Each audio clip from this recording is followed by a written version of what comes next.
Trojans! Good to see you again, virtually, of course. Hey, I want to tell you a little bit about our past attractions that were in the gospel. That was the Sunday gospel that we just celebrated on the road to Emmaus. And Jesus did this really sneaky thing. See, he showed up like a stranger walking with the disciples on this long road. And he asked the disciples, hey, what's been going on?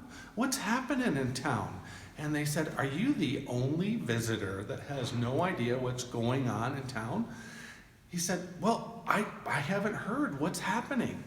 Well, where have you been? Have you been in a video game for 24/7? And they said, well, this is what's been happening. Jesus came and he lived amongst us, and he had miracles happen left and right, and he made our hearts burn with desire for him. And then he said he was going to raise from the dead, and it's been 3 days, and we don't know what the end of the story is. And there's all these mysteries out. We are hoping for this great king to reestablish his reign and elevate the Israelites, and we just don't know what's happening. And then slowly the strangers started to unveil the prophecies about the king and all the predictions. And as he talked, their hearts just burned inside them, and they were so excited. And this was a really long walk, several miles. And as they were getting late in the evening, and Jesus, the stranger had said, it's time for me to go. They said, no, stay with us, please stay. And so he remained with them. And in the evening, they were gathering for dinner, and they had bread, and they had wine. And he gathered around them, and he began to take and receive that bread, and to break it, and share it with those around him. And it was then that they recognized, oh, this is just like what Jesus did with the breaking of the bread. And at that moment, poof, Jesus disappeared. They recognized him, and he left in a most amazing way. That's called the road to Emmaus. A wonderful, wonderful story that we always are looking to see Jesus in the breaking of the bread. That was our past attractions. The coming attractions coming at us this new Sunday of Easter, we're going to hear about Jesus of the shepherd as the one standing by the gate that's monitoring, who's coming in, who's going out, and how he always protects the fold, the faithful that make up that flock. That's us. He's always protecting us as the shepherd. We're going to hear more about that Sunday. And I have some reflection questions for you as a way to go deeper into the road to Emmaus. And I want you to share some of your answers with your family, because you have a wonderful story to tell that's part of this faith story. So the first question is, when you are really down, do you like to be alone or with others? Some people like to be alone in their bedroom. Other people like to be with others to support. It's not good or bad. It's just the way that you're made up. Number 2, the disciples were down because their hopes were dashed. What hopes did they have? You can find the answer in Luke chapter 24, verse 21. Number 3, what did the stranger do to reveal who he truly was? Who he really was. We know who he really was, right? Yeah. Number 4, tell a story about getting excited talking with someone special.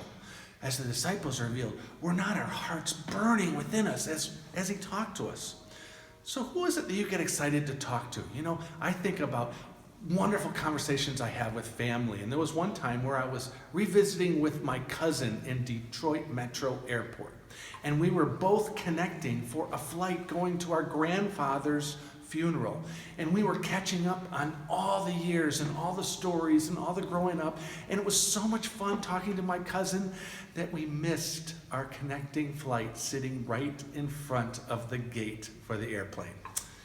That was a great visit. That was a great reunion with someone who just excited you. So who is it when you talk to, you get really excited? Just like the disciples were excited talking with this stranger who turned out to be Jesus.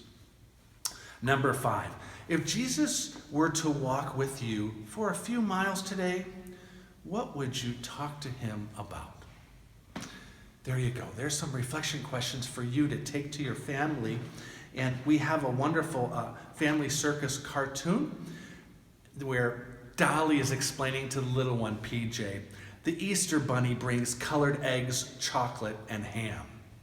Of course, it wouldn't be any other way, right? Kind of funny. So I want to encourage you to be a saint. You know, we've been sharing with you saints in the Lower Basilica, so I might encourage you to be a saint, because I believe to be a saint, that's the number one prospect of our life. To be a saint, and what else is there, right? And there is a wonderful program I want you to take to your mom and dad called the Science of Sainthood. And it's done by Matthew Leonard, an Ohio guy, right here in Steubenville.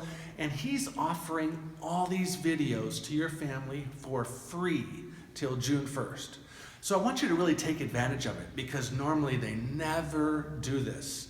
But I'm going to have the link available so you can track that down, and you and your family could discover that scientific study of how is it that we become a saint. Because I say, be a saint. What else is there? Morning, Trojans. Morning, kids. Good to see you. And I hope everything's going well. We're praying for you all the time. We know you probably had some difficult moments, but let's keep making this learning fun. Both Friar John and I are really having a lot of fun doing this, and we hope you're enjoying it as much as we are. Remember last time I talked about some saints? I'm going to continue with that today, and I'm going to explain the oldest saint, then the middle saint, and then the newest saint. The first saint I'm going to talk about is Saint Benedict. Take a good look at Saint Benedict. He's got a finger over his mouth. He's got a staff. He's got a book. And see the little bird? The little bird there has got something in its mouth, right? Okay. I'll explain. Saint Benedict was a very intelligent young man who grew up in a little town called Nursia near Rome. He was a very studious young man, but with a very likable personality. So like most of you, he had lots of friends. However, Benedict wanted something more out of life. He lived in a time when there was lots of difficulties, kind of like what we're experiencing right now. And so what he thought the best thing to do was to find God. He left Rome and left his friends, and he went to live alone for a while in the mountains in a beautiful little town called Subasio. And there he decided that God was calling him, after he had a dream in a cave, God was calling him to live a life of prayer, to not get married, and also to dedicate his life to study and to education. Well, many of the young men who really were his friends heard about this, and they went to join him. And so St. Benedict founded what we call monasticism. Monasticism is where a group of men called monks or a group of women called nuns live together in one place their entire lives. They live a very strict schedule, but it's a very balanced schedule. St. Benedict used the phrase ora et labora, which means prayer and work. And so a monk's day or a nun's day is quite a variety of things, always beginning with prayer in the morning, then a period of work, a period of prayer, then something to eat, and the whole day goes like that.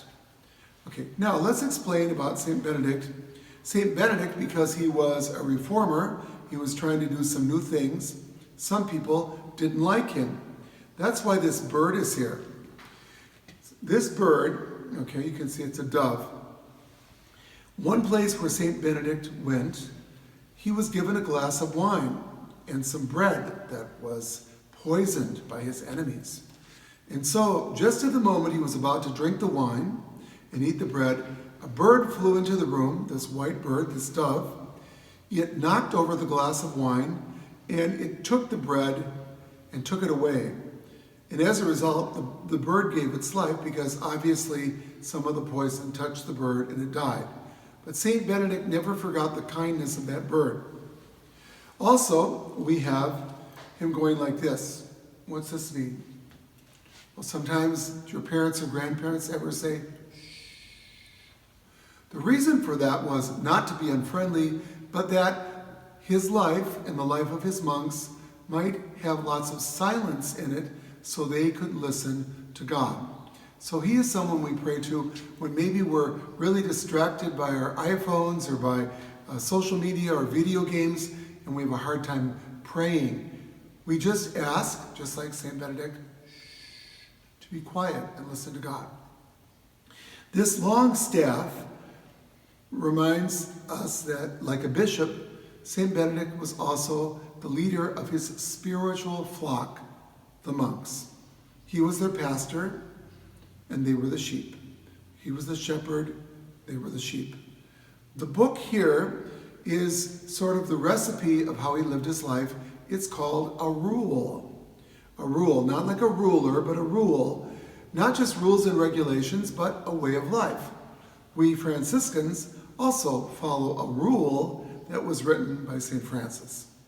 St. Benedict lived in the 5th century and was the founder of Western monasticism.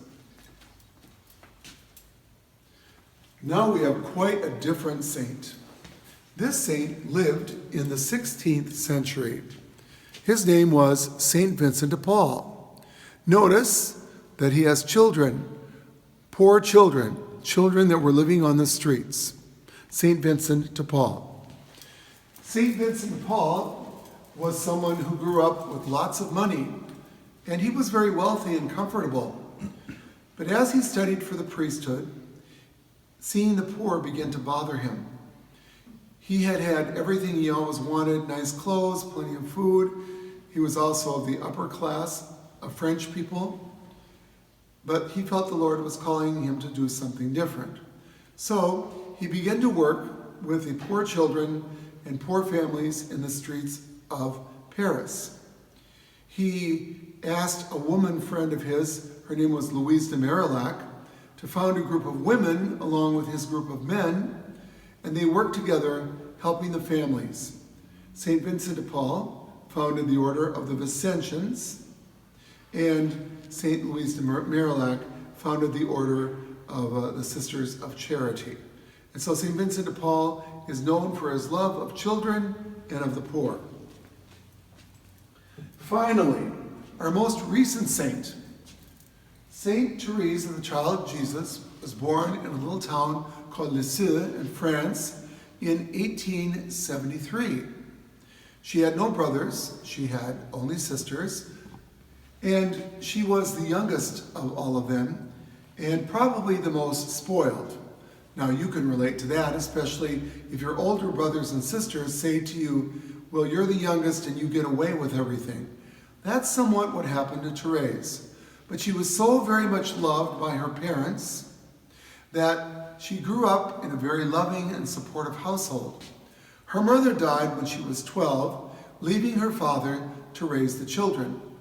Because they were so raised in the Catholic faith, all of them decided one by one to enter the convent. Most of them, with the exception of one, all became Carmelites. Only one, Leonie, became an Ursuline nun. But how can we tell that St. Therese is a Carmelite? First of all, she's got a brown habit, she's got a rosary, and a scapular. The nuns wear this scapular, or this mantle, as they call it, when they're praying. It's a certain way of like dressing up before God, because a Carmelite, like St. Benedict, spends lots of time in prayer, solitude, and contemplation. St. Therese was a very, very special person. She always loved God. In fact, she loved the Eucharist so much that one time she went in the sacristy and she saw a crumb, a piece of the host, lying on the altar in the sacristy. She made all of the nuns come and kneel down until a priest could come and put that piece of the Blessed Sacrament away in the tabernacle.